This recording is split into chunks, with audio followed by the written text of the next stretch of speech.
I find it absolutely deplorable that a leader of a foreign country would come onto American soil and smear the entirety of the pro-peace, pro-ceasefire protesters based on a few outliers who might engage in behavior that I myself disagree with. We need to call a spade a spade. That speech was full of lies. This is Biden talking. This is Kamala Harris talking. This is everybody in America who is responsible, rather than your bigoted guest who believes that everything that Netanyahu says. Netanyahu was not speaking for himself. He was speaking on behalf of an independent democracy, Israel, which has a perfect right to be invited by both Republicans and Democrats. Okay, Professor.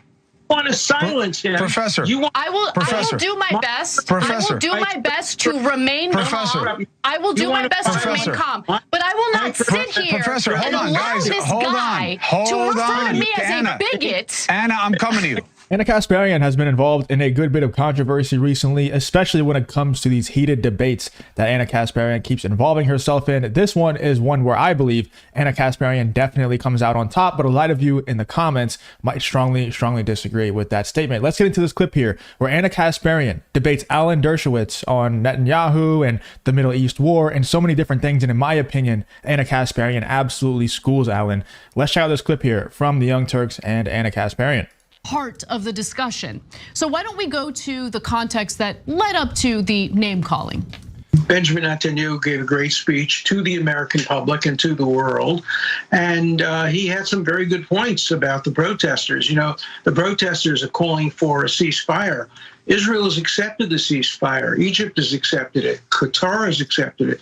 The United States has accepted it. Both Biden and Blinken have said the only thing that stands between a ceasefire is Hamas. So why aren't these protesters protesting Hamas? I support the Palestinian people. And I think if you support the Palestinian people and you ultimately want to see a two-state solution, you have to get rid of Hamas. Let me just start off by saying that I'm an American, a proud American who loves my fellow Americans regardless of what their political views are.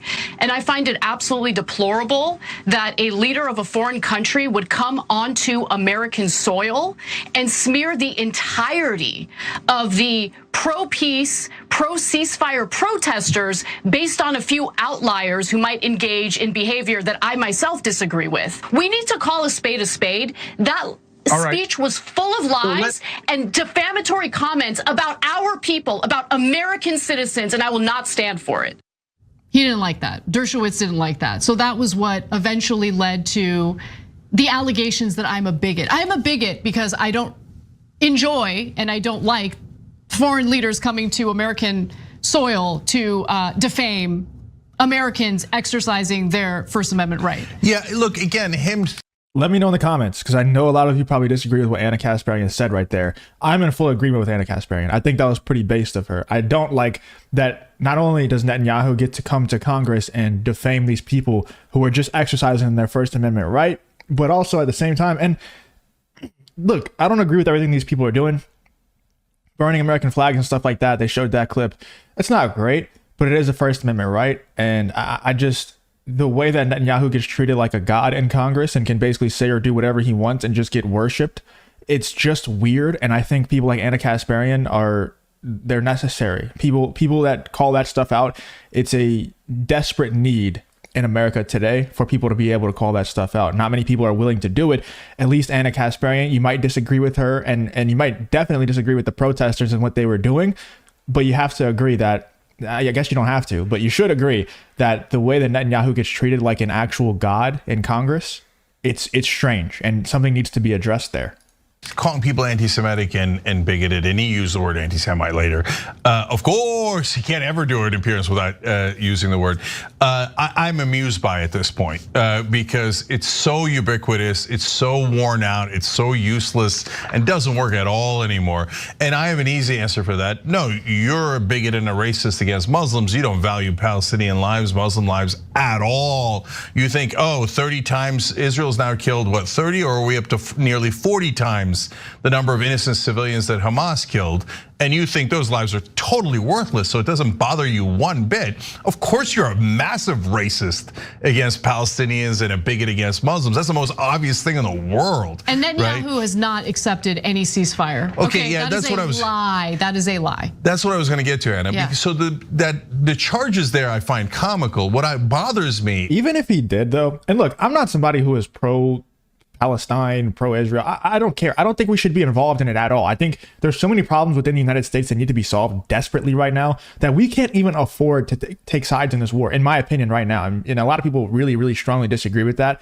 But I think that we can't even afford to take sides in this war. I think it's ridiculous that we are so involved, like not even just the media, but mainly Congress and people, politicians are so involved emotionally and definitely financially. I'm not some pro-Israel or pro-Hamas, pro-Palestine. I don't care. Like they're not friends to me. they're not my friends, either one of them. So I don't really care. I think the main problem is that Congress and our politicians are so involved and they're so sold out to pushing our tax dollars towards one side of it. And that's the main problem that I have. And also, the point that I was about to make is that even if they did accept a ceasefire right now, even if Israel, Netanyahu did accept a ceasefire right now, why didn't they do that way earlier? Why wouldn't they agree to that before they took the lives of so many innocent Palestinians and made this war into this large, I don't want to use the buzzword that I'm thinking about using, but you know what I'm trying to say. Why would they make it into this mass death event and then accept a ceasefire after? Like, it's still like, if I was Palestine, I wouldn't accept that. You know what I'm saying? Like, it's still a really, really dirty move by him and by that side. Is the preposterous lies. He said Israel's committed no war crimes. All right, yeah. The entire world community is wrong. I know they're all anti-Semites. Every human rights group, every press organization, everyone is wrong except super radical right-wing Israelis. They're the only non-anti-Semites. By the way, if you're a liberal Jew in America or in Israel, you're also an anti-Semite and a bigot because you can't disagree with Dershowitz or Netanyahu, or as he calls him, without being an anti-Semite, because that's the only. He's a one-trick pony. Yes. This guy claims to be like some brilliant lawyer, and the only reason that we know him is not because he's a good lawyer, but because he stood up, raised his hand, and decided to defend every scumbag that there was in the country who happened to be super famous and rich. So that's his calling out. He's not a public defender. Klaus von Bülow, O.J. Simpson, every other person he defended, he's like, I'll defend you, and I'm gonna get famous, I'll defend you. And he's always like, it's part of the American legal system. Brother, you ain't a public defender. You did it for money and fame. Hold on, is it part of the- Also, the anti-Semite thing is also spot on from Cenk there. Not many things I agree with Cenk on, but this is definitely one of them. And it's not just him. It's not just this Alan Dershowitz guy. It's anybody who's defending that side of things. Like, that's just their get out of jail free card. And we've been seeing the same exact tactic from the woke left for the longest time. But most of the people who are defending Israel are right wingers. People like Ben Shapiro, Dave Rubin, these people who are sold out to the establishment very obviously.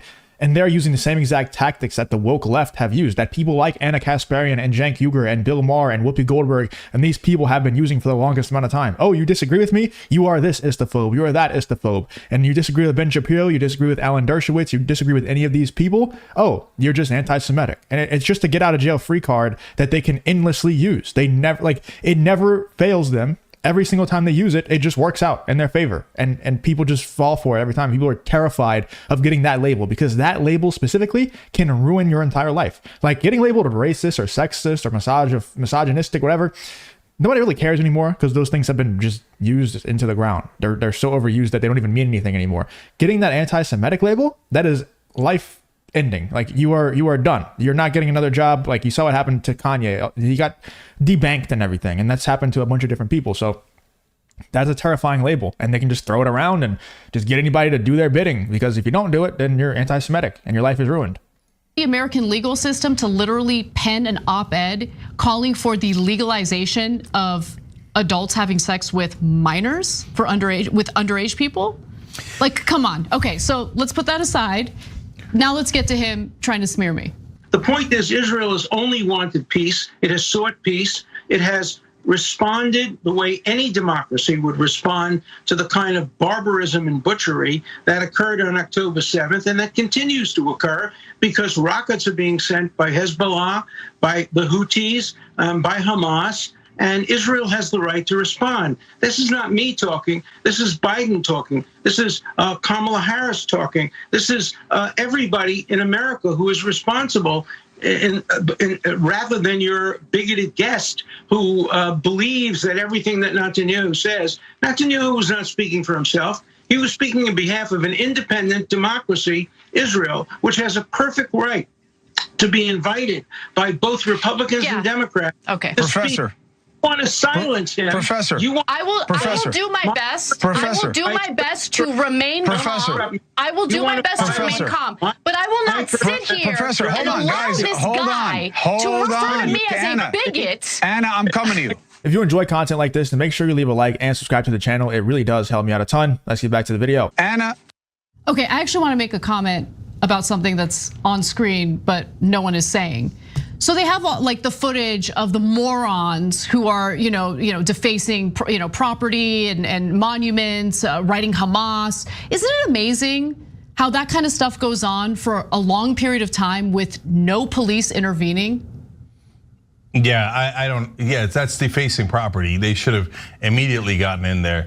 And so, but I thought you were going to go in a different direction. Yeah. What's amazing is not just NewsNation, but every cable news outlet running that on a loop 24/7. Rather than showing the peaceful protesters at the Capitol, or showing the hostage families who got arrested because they were protesting Netanyahu's speech and walked out of it. Right, exactly. Right. So, but that's on a loop. Yeah, I think that the police are put in a very tricky situation when it comes to this particular war, because you don't ever want to go against the woke left, because then you get canceled. So if you shut down the people who are pro Hamas and everything, then you get canceled, because everybody who's actually pro Hamas are just lunatic lefties like Hassan Piker and those types of people who are actually pro Hamas.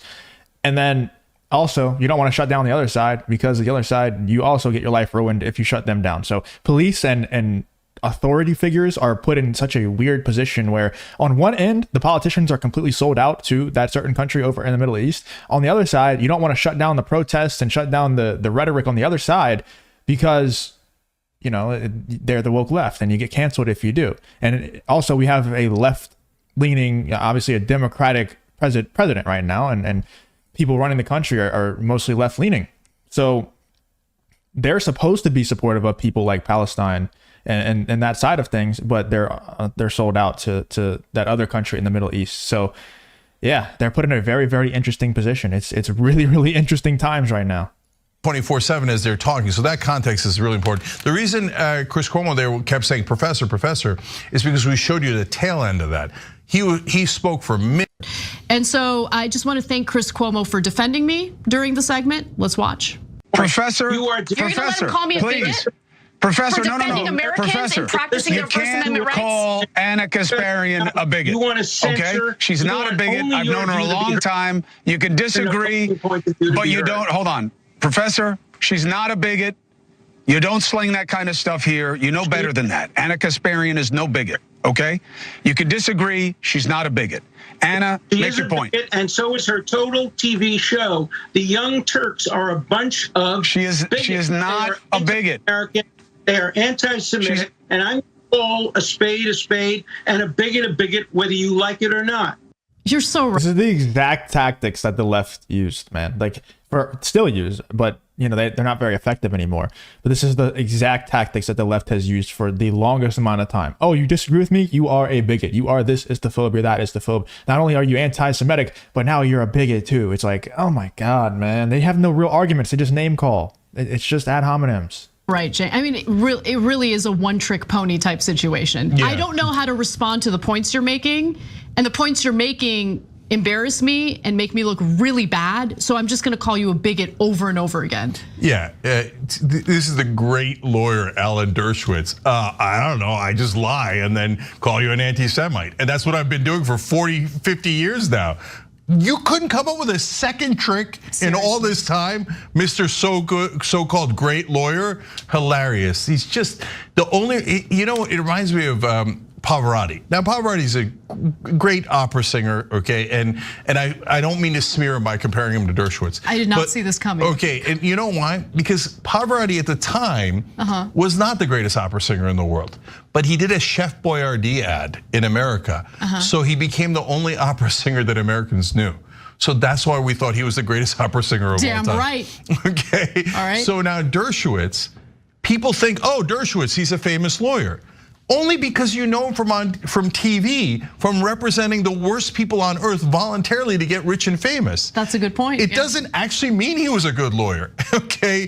So he's just famous, not famous for being good. He's famous for being a person who has almost no morality at all and would represent people who would cut people's heads off or murder their family members just so he can get famous. That's what Alan Dershowitz is, and that's what he's mainly known for. So that's why he can't come up with a second argument. That's why he's like, oh, I'm stuck. Oh, I'm a pervert. Anti-Semite. Israel just killed 40,000 people, including 15,000 children. Anti-Semite. Okay, it's so stupid. And when that doesn't work anymore, he just calls her a bigot to get out of the whole situation. Let me know in the comments what you think about this Ana Kasparian versus this woke idiot, in my opinion, Alan Dershowitz. And I know he might not be a left winger or anything, but if you're just resorting to name calling, ad hominem attacks, you're an anti-Semite, you're a bigot, and not actually making any points, you're just melting down and calling people names like that, you're woke in my eyes. Let me know in the comments. In my opinion, Ana Kasparian washed him in that debate, but I'm sure a lot of you will disagree with me. Let me know in the comments who you think won this debate between Ana Kasparian and this woke idiot Alan Dershowitz.